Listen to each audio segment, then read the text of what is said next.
You've probably heard of the bummer lamb, the lamb that's born and immediately rejected by its own mother. But have you ever wondered why, out of all the creatures in the universe, God chose this specific animal to represent his own son? There's a biological and historical detail about lambs that most churches probably never told you, and it reveals exactly how God feels about you when the world turns its back. Before we can understand the sacrifice, we need to understand a strange design flaw in sheep. Did you know they are one of the only animals on the planet that can actually die of a broken spirit? It's true. Stick with me, because in the next few minutes, I'm going to show you a secret technique ancient shepherds used to save these lambs, and what it has to do with Jesus being born in a manger. Unlike a lion, a sheep has no claws. Unlike an eagle, it can't fly away from danger. Biologically, a sheep is one of the most vulnerable creatures on earth. It was designed to be dependent. If a sheep falls onto its back, it can't get up on its own. It will die right there, suffocated, unless the shepherd arrives to lift it up.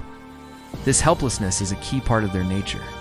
They are utterly reliant on their shepherd for protection, for guidance, and even for survival in the most basic sense. Think about that for a moment. An animal that can't even right itself when it's flipped over. This leads us to the first big question. Why would God compare himself to something so fragile? The answer is hidden in a place called Migdal Eder, the Tower of the Flock. It was near Bethlehem, and it was there that something incredible happened on the night Jesus was born. Something that would change the meaning of the word rejection forever. The shepherds of Bethlehem were not ordinary shepherds. They were Levitical shepherds. Their job was sacred and specific. They were tasked with raising the lambs destined for sacrifice in the temple in Jerusalem.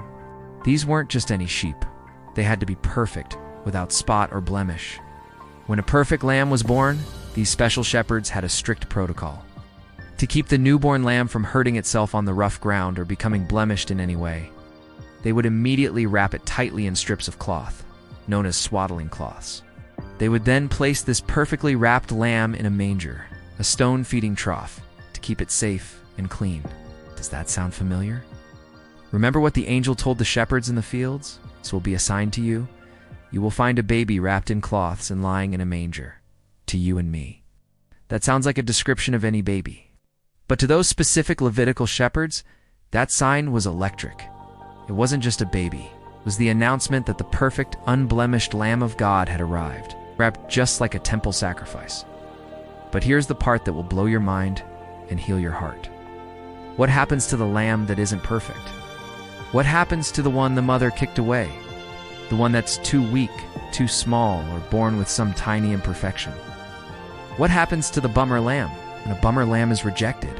The shepherd doesn't abandon it. He doesn't leave it to die. Instead, he does something incredibly personal. The shepherd takes that rejected lamb into his own home. It sleeps by the warmth of the hearth. It's bottle-fed by the shepherd's own hand. The shepherd holds this lamb so close to his chest so often that the little one begins to recognize the shepherd's heartbeat better than any other sheep in the entire flock. This lamb, the one rejected by its own kind, develops the most intimate and trusting relationship with the shepherd. This is the beautiful, hidden truth.